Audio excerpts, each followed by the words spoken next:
বা একটা ভিজিটরকে ট্রাফিক যেটাই বলেন না কেন, গুগল আসলে ইনফরমেশন দিতে চাচ্ছে যথেষ্ট পরিমাণে। এখন একটা সাইট আমি নিয়ে কাজ করছি বা একটা নিশ নিয়ে সেখানে এসে যদি দেখে যে কন্টেন্টের মধ্যে শুধুমাত্র লিংক লিংক এমন হয় যে যারা ওই অ্যামাজন অ্যাফিলিয়েট করে বা অন্যান্য, সেখানে আসলে লিংকের ব্যাপারগুলো বেশি থেকে যাচ্ছে বা হচ্ছে। তো এখন গুগল এইটা পছন্দ করতেছে না, আস্তে আস্তে ছেড়ে দিচ্ছে যে না, তুমি লেখার মধ্যে এমন ভাবে লিখবা যাতে প্রথম স্টেজে তার মধ্যে অ্যাওয়ারনেসটা আসে, তারপরে স্টেজে তার মধ্যে ইন্টারেস্টটা গ্রো হয় বা এটা হলো জাগ্রত হয়, তারপর সে ডিজায়ারে যাবে এবং শেষে যে অ্যাকশনে যাবে। অ্যাকশনে যাওয়া বলতে হয়তো আমি চাচ্ছি একটা কন্টেন্ট লিখেছি, ধরেন ১,৫০০ বা ২,০০০ ওয়ার্ডসের একটা কন্টেন্ট লিখেছি।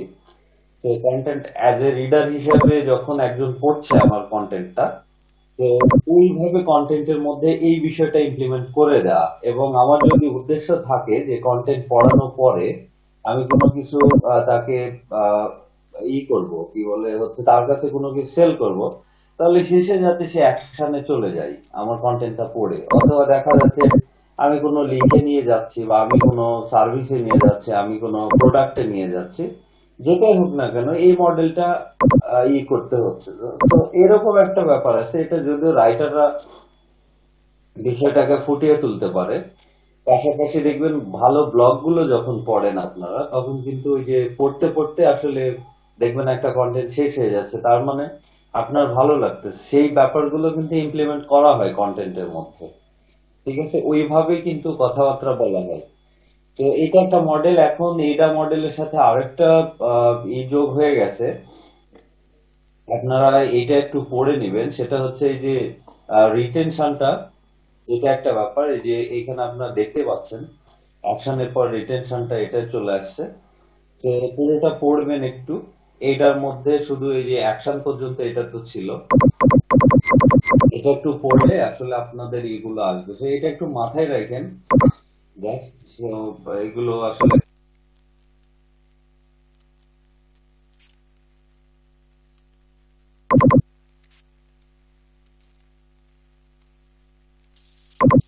দায়িত্বটা হচ্ছে আপনাদের, একটু পড়বেন। এখানে দিয়ে দিলাম। এরপর হচ্ছে আমাদের স্কাই ক্যাপার টেকনিক। এটা একটা টেকনিক, আমরা যেমন কিওয়ার্ড রিসার্চের সময় কিওয়ার্ড গোল্ডেন রেশিও একটা মেথড দেখেছিলাম যে খুব দ্রুত আসলে সাইট র্যাঙ্ক করানোর জন্য। আর আরেকটা বিষয় এখন ফোকাস করতে হয় এলএসআই এর উপর। এলএসআই কিওয়ার্ড দিয়ে কন্টেন্ট, এলএসআই কিওয়ার্ডের থ্রুতেও কিন্তু কন্টেন্ট লেখা যায়, সেগুলো আমরা ভিতরে যে দেখবো, মানে এখানে অন পেজের মধ্যে। তার আগে এটা একটা দেখি। স্কাই স্ক্যাপার টেকনিক হচ্ছে, এটাই বলা হয় যেটা হচ্ছে আপনি যখন একটা নিশ নিয়ে কাজ করতেছেন, সেই নিশে নিশে আপনার হচ্ছে প্রথম যে সার্চ এসিআরপি রেজাল্টটা থাকে 10টা রেজাল্ট, এর মধ্যে ধরেন 3টা অথবা 4টে রেজাল্ট যেখানে প্রথম থেকে র্যাঙ্ক করে আছে আসলে, সেই রেজাল্ট, সেই রেজাল্টে যত সর্বোচ্চ যতগুলো ইনফরমেশন দিয়েছে আসলে, হ্যাঁ, অন্য আরো কম্পিটিটর যারা থাকবে, আপনারা আপনি একটা কিওয়ার্ড নিয়ে কাজ করতেছেন, ওই কিওয়ার্ডের আন্ডারে যে কম্পিটিটর গুলো থাকবে শুরুতে এবং তারা যতগুলো ইনফরমেশন দিয়েছে, ইনফরমেশন থাকবে তাদের চাইতে বেটার একটা ইনফরমেশন দিয়ে আপনার একটা কন্টেন্ট সাজানো। কথা কি বোঝা গেছে? যে 3জন অথবা 4জন যারা টপে আছে, অথবা আপনি 10টাই রেজাল্ট দেখতে পারেন, এসিআরপি রেজাল্ট, তো 10টা কেন দেখতে হয় না আমাদের? কারণ হচ্ছে আমরা ওই যে 1, 2, 3, 4 মধ্যে এই এই রেজাল্টের মধ্যে আসলে জায়গা করতে চাই। তো এই জন্যই তারা যতগুলো ইনফরমেশন দিয়েছে সব মিলে আমাদেরটা হচ্ছে ইন্ডিভিজুয়াল সবার চাইতে একটু বেশি বেটার একটা ইনফরমেশন দেয়া, স্কাই স্ক্যাপার টেকনিক, যেটা বলা হচ্ছে যে আকাশচুম্বী বা গগনচুম্বী যে টেকনিকটা। তো এইটা যদি আপনারা এটা একটু পড়ে, এটাও পড়তে হবে আপনাদের। এর বাইরে ওয়ার্ল্ড ওয়াইড অনেকগুলো মেথড আছে বা কন্টেন্ট মার্কেটিং এর আপনার হচ্ছে মডেল আছে, সেগুলো আপনাদের দেখতে হবে। দেখবেন যে কন্টেন্ট মার্কেটিং মডেল গুলো, তো কন্টেন্ট মার্কেটিং নিয়ে যারা কাজ করে সেটা তারা বিষয়টা নিয়ে করবে, বা কন্টেন্ট রাইটার যারা, মানে আপনারা অ্যাজ এ মার্কেটার হিসেবে চেনে রাখলেন, দুইটা জিনিস দিয়ে রাখলাম। তো এখানে দেখে নেবেন যে স্কাই স্ক্যাপার টেকনিকটা কি আসলে। তো জাস্ট এখানে দেখেন,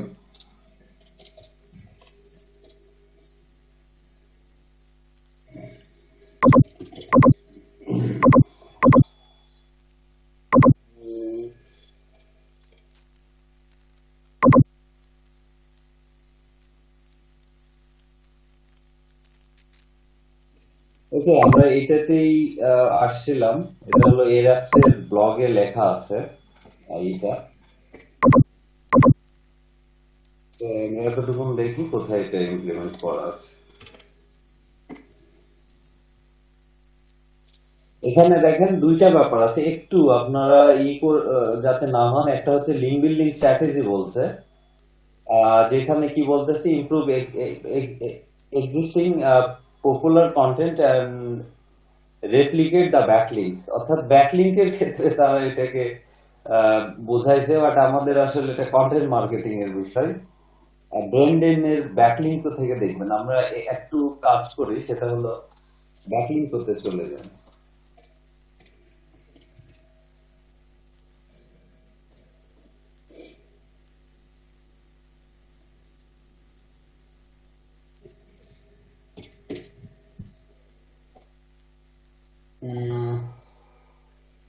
লিঙ্ক বিল্ডিং এর ক্ষেত্রে বলতেছে, তাই না?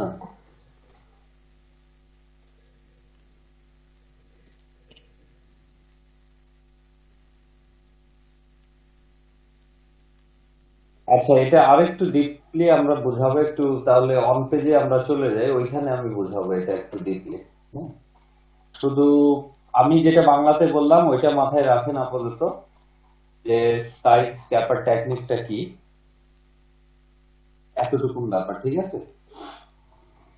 ওকে, আমরা অন পেজ শুরু করব বলছিলাম, সেই কাঙ্ক্ষিত অন পেজে চলে আসতেছি।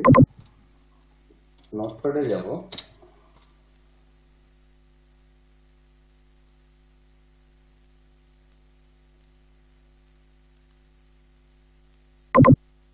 আমাদের কয়েকটা আলোচনা এখান থেকে বুঝেন, আমরা কোন জায়গা থেকে শিখছি। পুরো সার্চ ইঞ্জিন অপটিমাইজেশন শিখতেছি। এর মধ্যে আমাদের আসলে একদম শেষে যে স্টেজটা আমি সম্ভবত লিস্ট করে দিয়েছিলাম এর আগে, যে আমরা আসলে কোন জায়গা থেকে কাজগুলো শিখেছি, কারণ কিছু ইনকামের দরকার ছিল। এই জন্য আমরা অফ পেজটা নিয়ে আসলে একটু লড়াই করেছি, পাশাপাশি একটা মার্কেট প্লেসে যাওয়া হয়েছে। তো সাধারণত এসইও প্রসেস গুলো কি থাকে এবং কোথায় যে আমরা আসলে শিখেছি, বা সেই জায়গাটা একটু ম্যাপিংটা দেখে নেন। আমাদের এরকম থাকে যে নিশ আইডিয়া গুলো আগে দেখে নিতে হয়।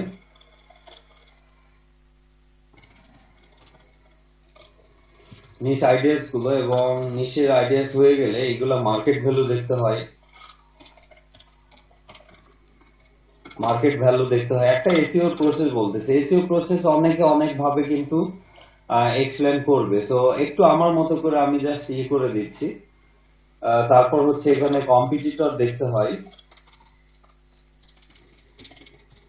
কম্পিটিটরস অ্যানালাইসিস করতে হবে।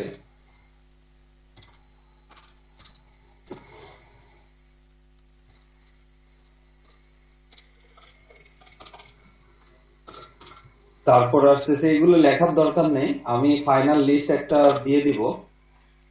অর্থাৎ আমরা যখন কোনো বিজনেস স্টার্ট করি, অর্থাৎ এসইও করব, সেই ক্ষেত্রে আমাদের এসইও ধাপ এরকম যে নিশ আইডিয়াস তো থাকলোই ক্লায়েন্টের, সেগুলোকে নিশ আইডিয়াস, নিশ গুলো অ্যানালাইসিস করতে হয়। আমরা অ্যানালাইসিস লিখি,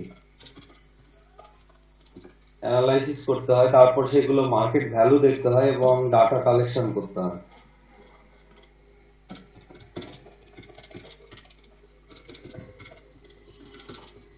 তারপর হচ্ছে কম্পিটিটর দেখতে হবে, ওই ইন্ডাস্ট্রিতে কারা বিজনেস করতেছে, কতটা স্ট্রং, আপনি করলে কাজ করতে পারবেন কিনা। এগুলো নির্দিষ্ট কিছু ওয়ে আছে, মানে আমাদের হচ্ছে থার্ড পার্টি টুল, যেগুলো যারা মার্কেট রিসার্চ করে বা ওয়েব রিসার্চ করবে, তারা স্টার্টআপ কোম্পানির এগুলো কিছু কাজ করে দেয়। পাশাপাশি হচ্ছে ডাটা কালেকশন দরকার হয়। তো ওইটা একটা সেগমেন্ট আসছে। তো আপনাদের এগুলো করতে হবে না, বাট নিজের বিজনেসের জন্য করতে হয়। কম্পিটিটর অ্যানালাইসিসের পরে এরপরে আমাদের কিওয়ার্ড রিসার্চ করে ফেলতে হয়। কিওয়ার্ড রিসার্চে চলে যেতে হয়, এইটা আমরা দেখছি। ঠিক আছে, কম্পিটিটর অ্যানালাইসিস যেগুলো পুরো বিজনেসে, এটা আমাদের হচ্ছে অন পেজ যখন শেষ হয়ে যাবে তখন আমরা কম্পিটিটর অ্যানালাইসিস করবো, যেটা কিওয়ার্ডের মধ্যে করেছি ওই কম্পিটিটর না, ওই কম্পিটিটর অ্যানালাইসিস না, আমরা ডিপলি সেটা অ্যানালাইসিস করব, সেটা টুল দিয়ে।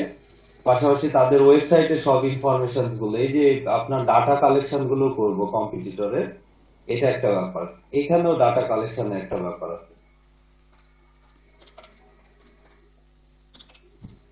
কিওয়ার্ড রিসার্চ আছে, এরপর আমাদের ডোমেন হোস্টিং সেট আপ করতে হয়, ডোমেন হোস্টিং এর ব্যাপার আছে। তারপর হচ্ছে কন্টেন্ট, কন্টেন্ট ম্যানেজ করতে হবে, বা কন্টেন্ট কালেকশন, কন্টেন্ট রাইটিং, যেটাই বলি না কেন, যেভাবে আপনি বুঝেন, আমি জাস্ট ম্যানেজ লিখে রাখতেছি। আমি কন্টেন্ট রাইটিং লিখি, ঠিক আছে, তাহলে ভালো হয়। কন্টেন্ট, এখানে কি কি টাইপসের কন্টেন্ট হতে পারে, এটা হচ্ছে টেক্সট কন্টেন্ট আসতে পারে, তারপর হচ্ছে পিকচার আসতে পারে, তারপর হচ্ছে ইনফোগ্রাফি আসতে পারে, ইনফোগ্রাফিক্স আসতে পারে, তারপর হচ্ছে আমাদের ভিডিওস আসতে পারে। এগুলো আসলে রেডি করে ফেলতে হয় কন্টেন্ট। এখন কন্টেন্ট বলতে পারেন ভাই কন্টেন্ট রাইটিং এর মধ্যে এগুলো দিলেন কেন, এটা বোঝার জন্য আর কি, যে আপনাকে মানে আমাদের মেইন জায়গা থাকে হচ্ছে টেক্সট কন্টেন্ট গুলো, পাশাপাশি এটা যদি আপনি মনে করেন না ভাই আরেকটা সেগমেন্ট করা দরকার, তাহলে করতে পারেন, এগুলো ভেঙে করা যায়, ঠিক আছে। তো কন্টেন্ট বলতে আমরা যা কিছু এই ইউআই এর মধ্যে দেখি সবগুলোই কিছু এইটা কন্টেন্ট, বাট এইগুলোকে আলাদা আলাদা ভাবে আমি ওইটাকে বলতেছি বা লিখতেছি। তো কন্টেন্ট রাইটিং বা মেকিং তাহলে বলে দিই, তাহলে কি হচ্ছে, এই যে ইনফোগ্রাফি বা ভিডিওস এই ধরনের কন্টেন্ট গুলো তৈরি করতে হবে, যা যা আমাদের আসলে দরকার হয়। সেক্ষেত্রে গ্রাফিক ডিজাইনার লাগতে পারে বা অন্যান্য আরো কিছু। এরপরে সাইটটা আমাদের করে দিতে হয়, এবং কন্টেন্ট প্ল্যানিং গুলো তো থাকবেই।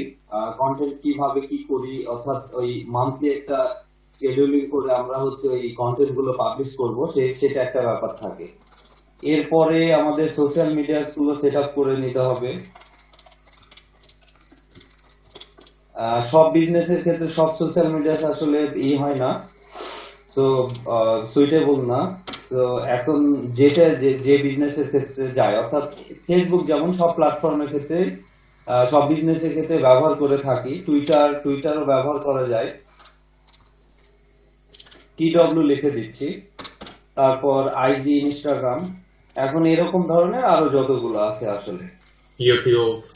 হ্যাঁ, সেগুলো সেগুলো আসলে সেটা করে দিতে হবে, এবং এই কন্টেন্ট গুলো সব সব ক্ষেত্রে আপনার শেয়ার করে দিতে হবে। সোশ্যাল মিডিয়া না লিখি, সোশ্যাল মিডিয়া সেটা লিখে দিই, সেটা। এরপরে আমাদের আসতেছে হচ্ছে অন পেজে যে ব্যাপারটা। দেখেন, হয়তো বলতে পারেন যে ভাই কন্টেন্ট মার্কেটিং কি অন পেজের মধ্যে পড়ে না, বা কন্টেন্ট মার্কেটিং না, সরি, কন্টেন্ট রাইটিং না, এটা আসলে রেডি করছেন, এরপরে যখন পাবলিশ করবেন তখন আসলে এসইও ফ্রেন্ডলি করার যে ব্যাপারগুলো আসে। তো আমরা অন পেজের কাজগুলো আসতেছে, অন পেজ, তারপরে হচ্ছে আমাদের সরাসরি টেকনিক্যাল আছে কিছু ব্যাপার, টেকনিক্যাল সেটআপ। তো পুরো এসইও এর ব্যাপারটাই লিখে দিই আমি, অন পেজ অফ পেজ না করি।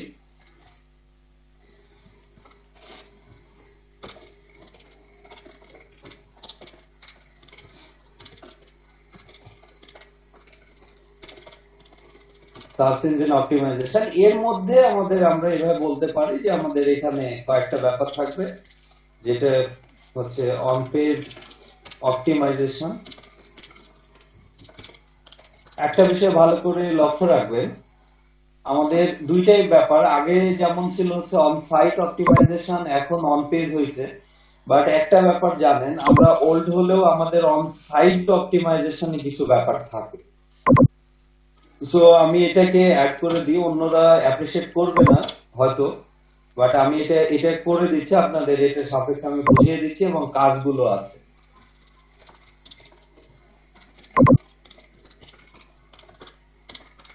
দেখেন আমরা এটা কেন বলতেছি,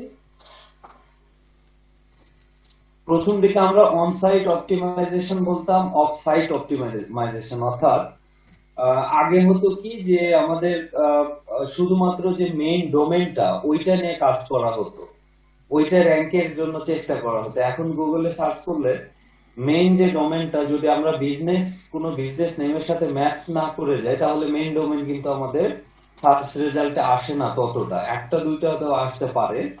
বাট এখন হচ্ছে ওই মেইন ওয়েবসাইটের যে ব্লগ গুলো আছে বা আদার্স পেজ গুলো আছে বা আপনার হলো পোস্ট গুলো আছে, সেগুলো সেই পেজ গুলো বা পোস্ট গুলো আসলে র্যাঙ্ক করানো হয় বা করে থাকি আমরা সাধারণত।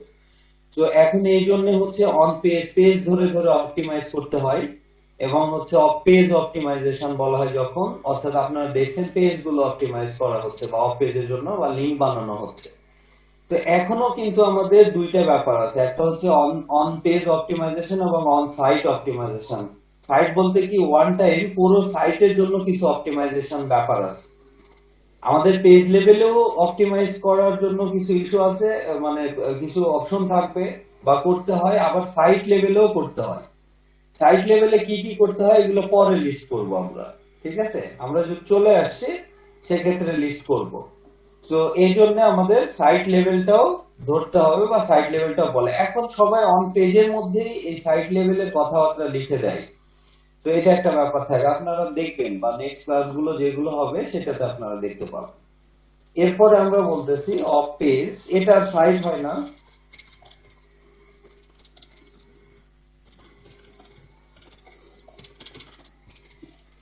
অফ পেজের ব্যাপার আসবে।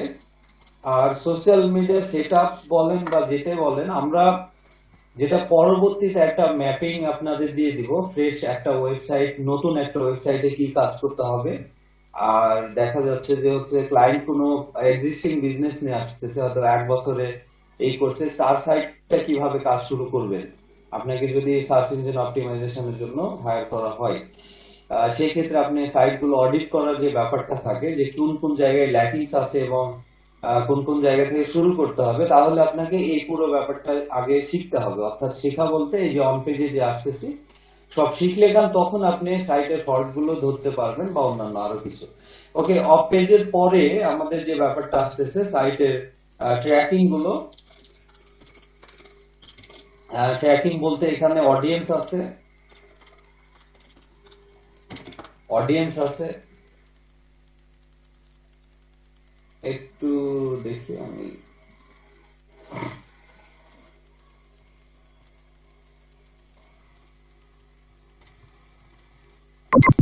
ওকে, এখানে অডিয়েন্স ট্র্যাকিং আছে, পাশাপাশি আমাদের যে ওয়েবসাইটটা থাকবে, ওয়েবসাইটের বিভিন্ন ইস্যু গুলো ট্র্যাকিং করতে হয়, সবসময় ট্র্যাক করতে হয় যে কোথায় কি প্রবলেম হচ্ছে। অর্থাৎ ম্যানেজমেন্ট, যেটা ট্র্যাকিং এন্ড ম্যানেজমেন্ট, এখানে লিখেছে ট্র্যাকিং এন্ড ম্যানেজমেন্ট থাকবে। এরপরে হচ্ছে আমাদের রিপোর্টিং থাকবে, অর্থাৎ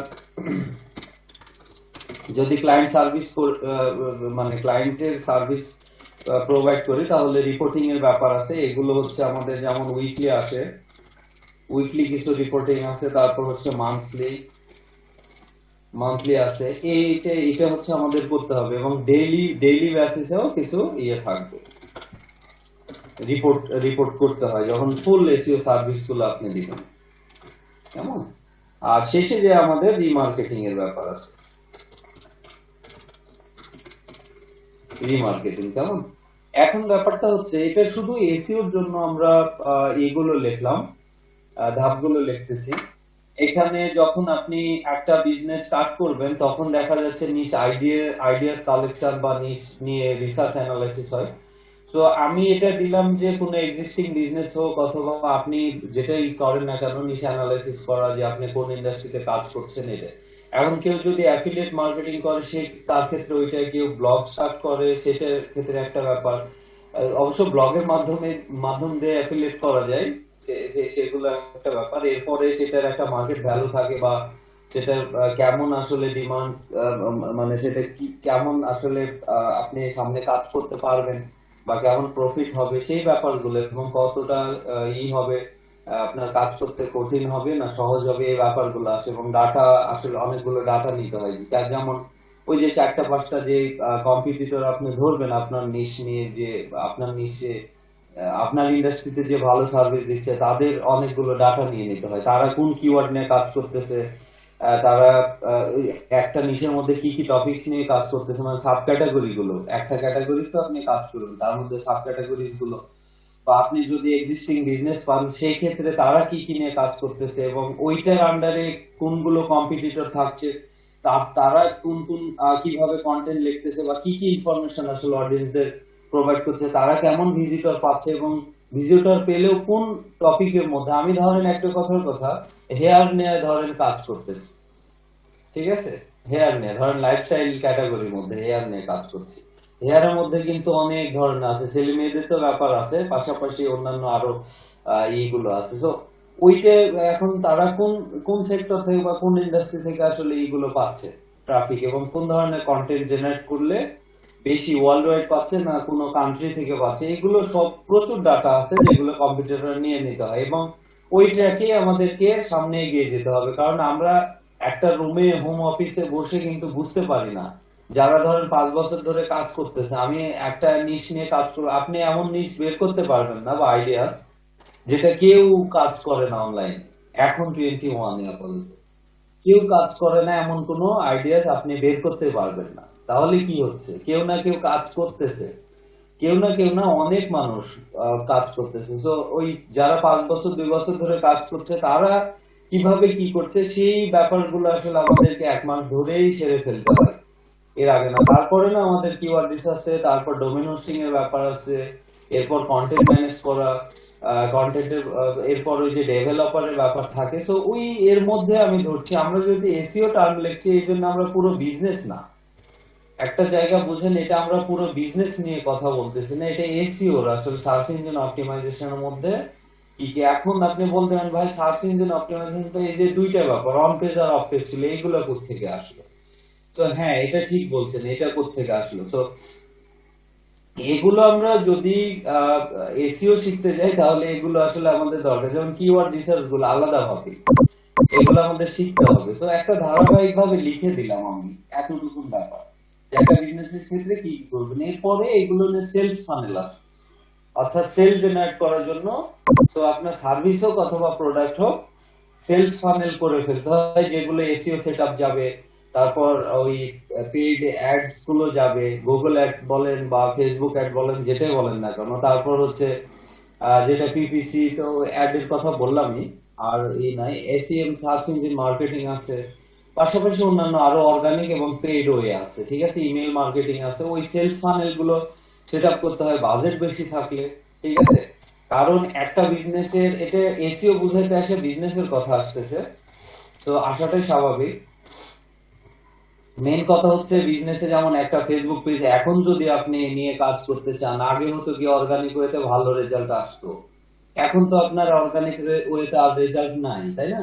যে বিজনেস পেজে আপনি হয়তো ফলোয়ার বা লাইকার নিয়েছেন, সেখানে আপনি পোস্ট দিচ্ছেন, সবার ভালো যাবে, এরকম আর কোনো অ্যালগোরিদম কাজ করে না ফেসবুকে, এখন সব পেইড অ্যাডে চলে গেছে। তো এখন আপনাকে কি করতে হবে, লাইক নিতে হবে, তাহলে প্রথমে লাইকের ক্যাম্পেইন করতে হবে, তারপর হয়তো ব্র্যান্ড অ্যাওয়ারনেস এর ক্যাম্পেইন করতে হবে, অ্যাওয়ারনেস ক্যাম্পেইন গুলো যেটা আমরা পেইড ক্যাম্পেইনের মধ্যে যে দেখবো। তারপর না আস্তে আস্তে আস্তে আস্তে তারপর ওয়েবসাইটের ভিজিটরের ক্যাম্পেইন করতে হবে। যদি আপনার সার্ভিস রিলেটেড হয় তাহলে ভিজিটর ক্যাম্পেইন, যদি আপনার প্রোডাক্ট সেলিং ব্যাপার থাকে তাহলে আপনার কনভার্সন জেনারেট করার জন্য, মানে সেল জেনারেট করার জন্য, সেই ক্ষেত্রে আপনাকে ওই ধরনের ক্যাম্পেইন গুলো করতে হবে। তো এরকমই স্টেজ আছে। আর একটা জায়গা বুঝবেন যে মার্কেটিং প্রসেস কখনো ইনস্ট্যান্টলি মানে কাজ করবে না, এটা হচ্ছে মেইন ব্যাপার। একটা জায়গায় কাজ করবে, সেটা হলো অ্যাড ক্যাম্পেইন। সেটা আপনি হতে পারে গুগল অ্যাডস দিচ্ছেন, আগে অ্যাডওয়ার্ড বলা হতো, এখন আজকে 2000 কত সালে পরে থেকে গুগল অ্যাডস নামটা ওটা বলা হয়। এখনো অনেকে অ্যাডওয়ার্ড হিসেবে চিনে, মানে বলে, বাট ওটা হচ্ছে ওল্ড নেম। তো এখন ইউটিউবে যদি আপনি ভিডিও অ্যাড দেন, ডিসপ্লে অ্যাড দেন, যেটাই করেন না কেন, বা ওয়েবসাইটে যারা এই যে অ্যাডসেন্স চালায় ওইখানে যে ডিসপ্লে অ্যাড গুলো যায় সেগুলো দেন, যেটাই করেন না কেন, আপনার ইনস্ট্যান্ট সেল জেনারেটের জন্য ওই অ্যাডস গুলো চালাতে হয়। তবে কোনো কোম্পানির যদি আপনি কাজ করেন কখনোই সরাসরি মানে খুব তাড়াতাড়ি সেল জেনারেট করার জন্য করবেন না। আর সেক্ষেত্রে একটা ব্যাপার হয়, পেইড অ্যাড এর ক্ষেত্রে খরচ বেশি, এখন প্রচুর খরচ নিচ্ছে। আহ, যদি আপনি বিক্রি করতে চান আসলে কোনো প্রোডাক্টের ক্ষেত্রে বলছি, সার্ভিসের ক্ষেত্রে ওইভাবে ট্রাফিক দেয়া এইগুলো ব্যাপার দিচ্ছে অবশ্য, তবে খরচটা অনেক বেশি। তবে যে কোনো কোম্পানি মার্কেটিং এ তার যে ব্র্যান্ডটা পরিচিতি বা আউটরিচ করার জন্য পরিশ্রম করতে হবে, এবং ওইটার বাজেট বেশি থাকা উচিত হয়, এরকম ব্যাপার। যাই হোক, আমরা ওইদিকার কথা বলছি না, আমরা তাহলে শিখছিলাম এই যে এই জায়গাটাতে অফ পেজ অপটিমাইজেশন, যেটাকে আমরা ওই যে লিঙ্ক বিল্ডিং বলছিলাম। তো আপনাদের অনেক কিছু আরো শিখতে হবে, যেহেতু তো একটা প্রসেসে আসতে হলে এই শুধুমাত্র এই যে এই জায়গাটা, এবং এটাও সম্পূর্ণটা ফুলফিল ভাবে আপনাদের শেখা হয় না, তবে এখানে আমি শেখাবো। কারণ এই জায়গাটাতে একটা ব্যাপার আছে, আমরা অন পেজটা শিখে নিই। হোম পেজের জন্য ব্যাকলিং কি কি টাইপসের ব্যাকলিং করতে হয়, পাশাপাশি আদার্স যে পেজেস গুলো থাকে সেগুলোর জন্য আসলে কিভাবে ব্যাকলিং করতে হবে, বা কি কি টাইপসের ব্যাকলিং করতে হয়, এই জায়গাটা আসলে আমাদের জানতে হবে। ঠিক আছে, কারণ হোম পেজ এখন আর কেউ এইভাবে টার্গেট করে না, তবে ই কমার্স সাইট হলে অবশ্যই হোম পেজ করতে হয়, ক্যাটাগরি পেজ করতে হয়, তারপর প্রোডাক্ট পেজ গুলো নিয়ে আমাদের কাজ করতে হবে। আর অন্যান্য হইলে কি হচ্ছে, ব্লগ হলে যেমন ব্লগের ক্ষেত্রে আমাদের ব্লগ পেজ গুলো অপটিমাইজ করতে হয়, কেমন। আর হোম পেজটা তো অবশ্যই লাগবে, বাট এটা কেন, ওই যে ডোমেন অথরিটি গুলো বাড়ানোর জন্য, অথরিটি ওই যে ডিএপিএ আমরা যেমন বলতাম, তো সেইগুলো অথরিটির জন্য। তো আমরা এই জায়গাগুলো পরে ভাঙায় দিব আপনাদের, অন পেজটা শেষ হোক, ইনশাল্লাহ সবকিছু এইটা হবে। তো আশা করি বুঝতে পেরেছেন যে কত বড় জার্নি আমাদের, এবং শিখছি কতটুকু। এই রিপোর্ট জেনারেটিং শিখতে হবে, ট্র্যাক করা, সাইট গুলো ট্র্যাক করা, বা অডিয়েন্স ট্র্যাকিং গুলো, কোন সোর্স থেকে ঢুকতেছে, কি পরিমাণ ঢুকতেছে, কিভাবে ঢুকতেছে, তারা কোন কোন পেজ ভিজিট করতেছে, কি করছে, এই ব্যাপারগুলো আমাদের ট্র্যাক করতে হয়। অর্থাৎ আমরা যেমন হটজার একটা কথা বলে, এখানে একটা বাইরে টুল আছে, আমরা যদি অ্যানালিটিক্স দিয়ে দেখবো, পাশাপাশি আমরা হচ্ছে বাইরে থার্ড পার্টি আছে, এখন না বলি বুঝবেন না। ওকে, আমরা এইগুলো সবই বাদ দিয়ে দিচ্ছি, একটু জাস্ট ওভারভিউ দিলাম। আমরা অন পেজে চলে আসতেছি।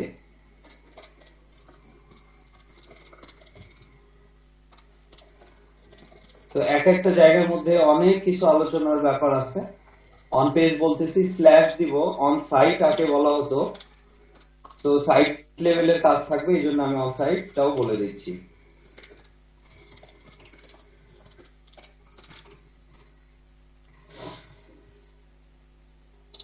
এখানে আমাদের কয়েকটা ব্যাপার আছে। একটা হচ্ছে বেসিক সেটআপ, কোন জায়গা থেকে শেখানো হচ্ছে বা কোন কন্টেন্ট আইডিয়াতে আপনারা এগুলো পেয়ে যাবেন, সেটা আমি দিয়ে দিচ্ছি।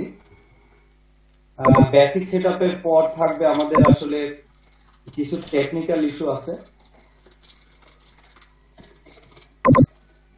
টেকনিক্যাল সেটআপ থাকবে।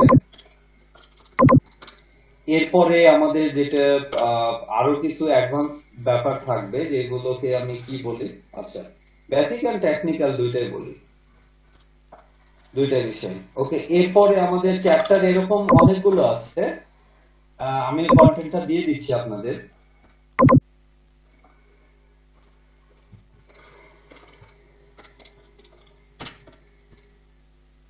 অন পেজ এসে চেকলিস্ট দিয়ে দিচ্ছি আমি। এখানে ব্যাকলিঙ্ক থেকে আপনি করতে পারবেন, তবে আমরা টপিক গুলো শিখি, তারপরে আপনি এটা পড়িয়েন। দেখেন এখানে বেসিক চেকলিস্ট আছে, কিওয়ার্ড রিসার্চ, এগুলো আমাদের দরকার নেই, পাশাপাশি অন্যান্য আরো কিছু এটা এটা আপনি দেখতে পারেন, পড়তে পারেন, এগুলো সবই মেনটেন করা হবে। তবে যে টপিকটা শিখবো সেটাই শুধু আপনি পড়বেন, ঠিক আছে, খুঁজে বের করে তারপর একটা সমন্বয় করতে হবে, কারণ অনেক ব্যাপার আছে এখানে, শুধু একটা না তো। তারপর হচ্ছে আমরা ব্যাকলিঙ্ক এএফ দেখবো না, এসে আমরা কাছে আমরা একটু দেখি।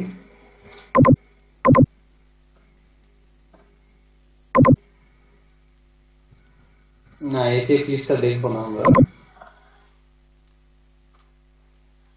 ক্যাপসেটটাও দেখছি না, টুলের প্রমোশন গুলো বেশি করে, নিঃস্বার্থ ব্লগ লাগবে, যদিও স্বার্থ ছাড়া কেউ ব্লগ করে না। আমরা সেক্ষেত্রে ওকে চেকলিস্ট কথাটা না দিই, দেখি অল্পে রেশিও দিয়ে কারা র্যাঙ্ক করে আছে। মজ আছে তাই না, সার্চ ইঞ্জিন জার্নাল আছে,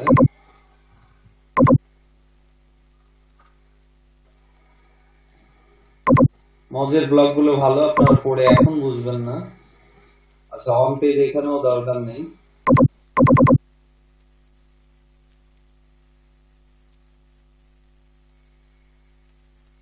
আপনারা এটাই দেখেন অন পেজ। ওকে, আমরা আরেকবার ব্যাকলিংক অন্য গুলো থাকবে।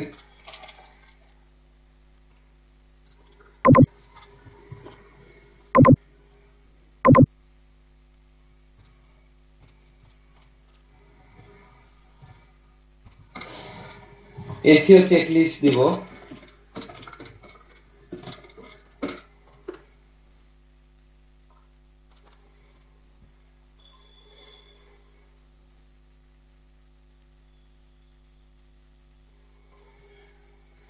আচ্ছা, দুইটা সেম, ওই একটাই থাক আপাতত, পরবর্তীতে অন্য কন্টেন্ট যদি আসে আমাদের সামনে দিব। আরেকটা ভালো কন্টেন্ট ছিল, সাইটের নামই ভুলে গেলাম।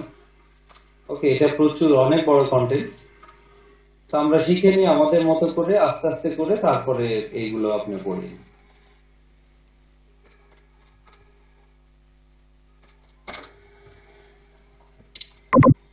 আমাদের প্রথম অবস্থায় আসতেছে বেসিক সেটআপ। আমি কিছু প্রথম অবস্থায় এটা ক্যাটাগরাইজ করে দিচ্ছি না, আমি ভেঙে দিচ্ছি না, তার আগে আমরা দেখব কি কি ব্যাপার শিখতেছি। সেটা হলো টাইটেল অপটিমাইজেশনটা শিখবো।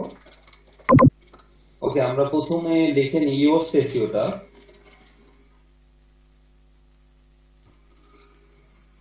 ইওস এসইও সম্পর্কে কার আইডিয়াস আছে বলেন? ওয়াইওএস ইওস এসইও।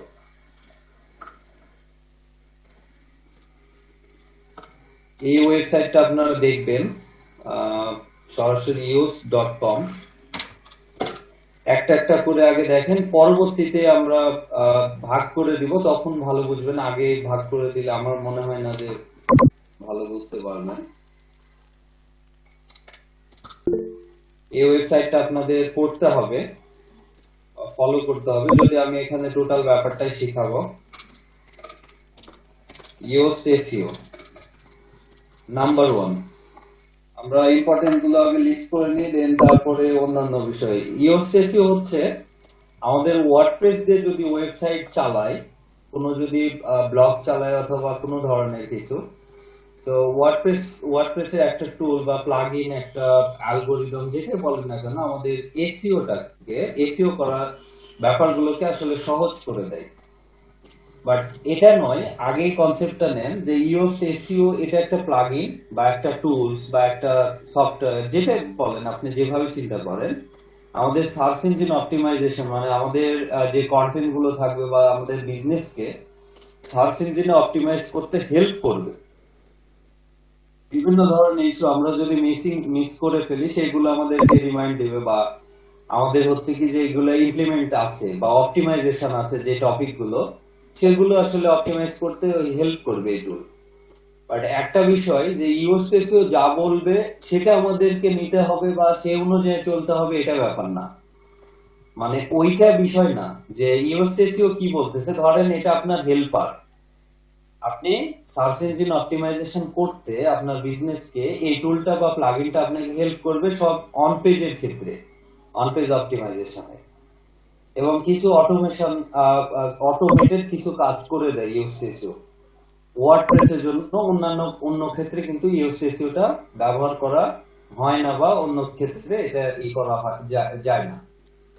তো একটা বিষয় মাথায় রাখেন যে ইওস এসইও নিয়ে যখন ইউটিউব ভিডিও গুলো দেখবেন বা অন্যান্য কিছু, মনে হবে যে ওকে ইওস এসইও আপনারা শিখতে যান, তারপরে বুঝবেন। একটু আস্তে আস্তে ধৈর্য ধরেন, কারণ অনেক বিষয় আছে। তো এখানে কিছু ব্যাপার থাকে যে এইটা হলে এরকম, এটা এরকম থাকলে এরকম করতে হবে, এই লাল কালার থাকলে হলুদ করতে হবে, বিভিন্ন রকম এরকম কথা থাকে। বাট ওইটা ব্যাপার না, আমরা দেখবো, এটা ইনস্টল করবো এবং শিখবো। এরপরে হচ্ছে আর নতুন সব বিষয় যারা একদম ফ্রেশার আছেন, যারা এই এই ব্যাপারগুলো নিয়ে অন পেজের সাথে পরিচিত না, তারা একটু সময় নিয়ে শিখতে হবে বা একটু ধৈর্য ধরতে হবে আর পড়াশোনা করতে হবে। সব বিষয়গুলো যখন দেখে ফেলবেন তখন বুঝবেন। এখন এমন মনে হতে পারে ভাই কোথ থেকে কি বলতেছে, এরকম ব্যাপার। তো ওইটা যদি হয় তাহলে আপনি রাইট ট্র্যাকে আছেন। একটু আপনাকে জাস্ট ধৈর্য ধরতে হবে, এতটুকু।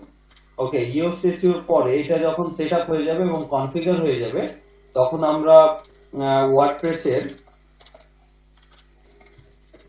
ওয়ার্ডপ্রেসের আমরা ইটা দেখব, ড্যাশবোর্ডটা পরিচিত হব। ওকে, ওয়ার্ডপ্রেসের ড্যাশবোর্ড, ড্যাশবোর্ড বলতে যে আমাদের যতগুলো, এই যে এই ড্যাশবোর্ডের কথা বলতেছি, পুরো যত ব্যাপার আছে এটাকে আমি ড্যাশবোর্ড হিসেবে বলতেছি, বা ইনসাইটস গুলো, ড্যাশবোর্ড বা ইনসাইটস গুলো আমরা দেখে নেব। ইনসাইটসটা দেখবো, টোটাল ব্যাপার পরিচিত হব। এরপর এটা নিয়ে কাজ করা। একটা ব্যাপার আপনারা মাথায় রাখেন, যেগুলো ওয়েবসাইটে ডিজাইন করা হয়, পেজগুলো ডিজাইন, সেটা আমরা এখানে শিখতেছি না, বা সেটাকে আমরা কাস্টমাইজ করা দেখছি না, সেটা হচ্ছে ডেভেলপারের কাজ। তবে অ্যাজ এ এসইও ওয়ার্কার হিসাবে আমরা সিম্পল ওয়ার্ডপ্রেস দিয়ে ওয়েবসাইট তৈরি করার করতে পারি। সেটা আমরা ওই ওই সেক্টরে যাচ্ছি না, ওইগুলো হচ্ছে পেজ বিল্ডারদের করতে পারি। যেমন থিম, যদি আপনি পেইড থিম ব্যবহার করেন সেক্ষেত্রে আপনি কিছু পেজ বিল্ডার পেয়ে যাবেন। পাশাপাশি ফ্রিতেও অনেকগুলো পেজ বিল্ডার আছে, সেগুলো নিয়ে কাজ করতে পারেন। অর্থাৎ পেজ ডিজাইন আমরা সরাসরি এখানে পোস্ট নিয়ে কাজ করব এবং পেজ পেজ লেভেল নিয়ে কাজ করব, বাট কোনো ধরনের ডিজাইনে যাব না। আমি কিছু এলিমেন্টও দেখাবো, যেগুলো এলিমেন্টও দেওয়া যাবে, এলিমেন্ট সেট করতে পারবেন, বা কোন কোন আপনার হচ্ছে কি বলে হচ্ছে পেজ বিল্ডার গুলো দিয়ে কাজ করতে পারেন, কোনগুলো ভালো হবে সেটা সাজেস্ট করব, বাট এখানে কোনো পেজ ডিজাইন করে দেখানো হবে না। তো যদি ওয়ার্ডপ্রেস এর ওয়েবসাইট কিভাবে তৈরি করে এটা দেখতে চান, ইউটিউবে হিউজ পরিমাণ রিসোর্স আছে এবং খুব ভালো ভালো রিসোর্স আছে, আপনারা পেজ তৈরি করতে পারেন আলাদা করে। খুব একটা কঠিন কোনো বিষয় না, কারণ কোডিং এর কোনো ব্যাপার নেই। তবে একটা জিনিস জানবেন, কোডিং তো কোডিং এরই ব্যাপার, ঠিক আছে, ওইটার মর্যাদাই আলাদা। কারণ একটা ওয়েবসাইটে কোড করে ধরেন $1,000 নিচ্ছে মিনিমাম, ধরেন এই দিক থেকে, হ্যাঁ, 8টা 10টা পেজের জন্য, সিম্পল ভাবে। বাট আপনি ধরেন কোনো কোড ছাড়াই করবেন, এগুলো ইন্টিগ্রেশন বা ইন্টিগ্রেটিং গুলো ভালো হয় না। অর্থাৎ লেআউট গুলো, যে ফিনিশিং গুলো আসবে সেগুলো আসলে ভালো হয় না। আর যখন এইচটিএমএল সিএসএস গুলো ব্যবহার করে, আরো যারা ল্যাঙ্গুয়েজ গুলো জানে, সেটা দিয়ে আপনার হচ্ছে পলিশ করতে পারে ওয়েবসাইট গুলো। আমাদের এইগুলো দিয়ে এতটা ভালো হয় না, ঠিক আছে, এই পেজ বিল্ডার গুলো দিয়ে। তারপরে আমাদের চলবে, এটা একটা ব্যাপার। তবে কেউ যদি ব্লগ স্টার্ট করতে চান, তাহলে তো ওয়ার্ডপ্রেস এর কোনো বিকল্পই নেই, মানে ব্লগের জন্য। কারণ সেখানে আমাদের আসলে পেজ দরকার হয় না, ওইভাবে এইগুলো আসবে না। কি বলা হচ্ছে, এই যে যেমন এটা একটা ওয়েবসাইট, তো আমরা যাই, এটা একটা এজেন্সি, নতুন এই যে যেমন হোম পেজ, এই বিভিন্ন রকম এইগুলো রাখা হয়েছে, এরকম না। ওইটাতে শুধুমাত্র আপনি কিভাবে এই যে হেডার সেকশন গুলো, ফুটার, এগুলো একটু ঠিক করে নিতে হয়। তবে এগুলো আপনি করতে পারবেন, ঠিক আছে, একটু পরিশ্রম করলে করতে পারবেন। হেডার ফুটার সেকশন গুলো, কোথায় কি মেনু রাখবেন, কোথায় কি পেজ রাখবেন, সেগুলো একটা ব্যাপার। আর ব্লগ স্টার্ট করলে তো শুধু ব্লগের ব্যাপারগুলো, আপনার কন্টেন্ট রিলেটেড বিষয়গুলো থাকবে, এবং ক্যাটাগরিজ গুলো থাকবে, সাব ক্যাটাগরিজ এইগুলোই থাকবে। তবে একটা এজেন্সির মতো না তো, যে আপনার হচ্ছে এই এজেন্সি ওয়েবসাইট না, যে আপনাকে পেজ ডিজাইন করতে হবে, যে হোম পেজে কি কি সার্ভিস রাখতেছি, আরো আরো ধরেন ক্লায়েন্ট, যে যে যে ধরনের লেআউটস গুলো নেই, এরকম কোনো ব্যাপার নেই। পাশাপাশি অন্য সার্ভিস পেজ গুলো যে ডিজাইন করবেন এমন না, এগুলো হচ্ছে পেজ, ঠিক আছে। ওই ক্ষেত্রে ব্লগের ক্ষেত্রে আপনার ওয়ার্ডপ্রেসে যতটুকু কাজ করতে হবে, আমরা পেজ লেভেলে কাজ করতে হবে, পোস্ট লেভেলে বেশি কাজ করতে হয়, তো এগুলো আমরা দেখবো। বাট আমরা এরকম কোনো ডিজাইনে যাচ্ছি না, এরকম কোনো ডিজাইন করতে যাচ্ছি না। ডিজাইন শিখলে আপনি জাস্ট এটা দেখবেন, ওয়ার্ডপ্রেসে পেজ বিল্ডার দিয়ে কিভাবে ডিজাইন করে। আবার কি বলি, পেজ বিল্ডার, এটা মাথায় রাখেন। এই যে ওয়েব বেকারি, এটা হচ্ছে পেজ বিল্ডার একটা, এটা থিমের সাথে দিয়ে দেয়, পেইড থিম হলে। তো এগুলো একটু করতে হয়, এইগুলো একটু নিয়ে বেশি পড়াশোনা করবেন, একটু জোরে ভীতি লাগবে, কারণ হচ্ছে নতুন ব্যাপার তো, এখানে অনেকগুলো ভাগ আছে। তো ওই ভাগগুলো যাতে মাথায় আসে, এবং আপনি কোন জায়গা নিয়ে কাজ করতেছেন এটা। তবে আমাদের ক্লায়েন্ট যখন এক্সিস্টিং বিজনেস নিয়ে আসবে, তখন এরকম সাইট গুলো নিয়ে চলে আসবে, সব সেটআপ টেটআপ থাকবে আপাতত। আর আমরা আর ভয় পাওয়ার দরকার নেই, সেটা একটা বিষয় আছে। ওকে, আমরা ড্যাশবোর্ড বা ইনসাইটস দেখবো। এরপরে আমরা কন্টেন্ট অপটিমাইজেশনে চলে যাব, পেজ লেভেলে কাজ করব, সরি পোস্ট লেভেলে যেটা কাজ করছি আমরা, এই লেভেলে যে এখানে দেখেন পোস্ট, তো পোস্ট লেভেলে কাজ করব। পোস্ট লেভেলে কাজ করতে যে এখানে কি কি শিখবো আমরা, সেটা হচ্ছে পোস্টের একটা ইউআরএল ইস্যুগুলো, যে আরেকদিন মোতাহার ভাই বলছিলেন যে ভাই এগুলো কোথায় কিওয়ার্ড ইমপ্লিমেন্ট করবে, এগুলো সব এখানে চলে আসবে। তো টাইটেল টাইটেল ট্যাগ বলতে পারেন আগে, ওকে, পূর্বে নাম না বলে টাইটেল ট্যাগ, তারপর হচ্ছে মেটা ডেসক্রিপশন, তারপর হচ্ছে এখানে আমাদের বডি কন্টেন্টটা হচ্ছে অপটিমাইজ থাকবে, অপটিমাইজেশন শিখবো।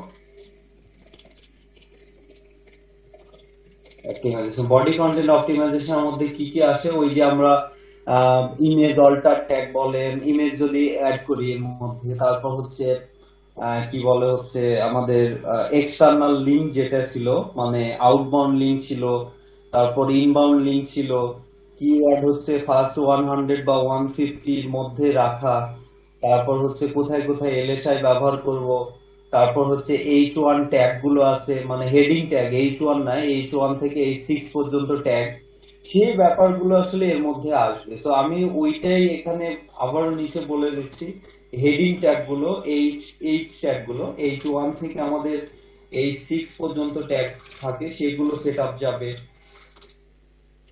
তারপর হচ্ছে আরো আরো ইস্যু থাকবে। আচ্ছা, আমি এটা ছোট ছোট করে না লিখি, একটু বড় এইগুলো। তো পোস্ট লেভেলে যা কাজ আছে সবগুলো দেখবো। আমি এখানে অল্প কয়েকটা লিখছি, just title tag, meta description আর বডি কন্টেন্টের মধ্যে আরো বিষয় আসতেছে। এরপর আমাদের গুগল অ্যানালাইটিক্স আছে,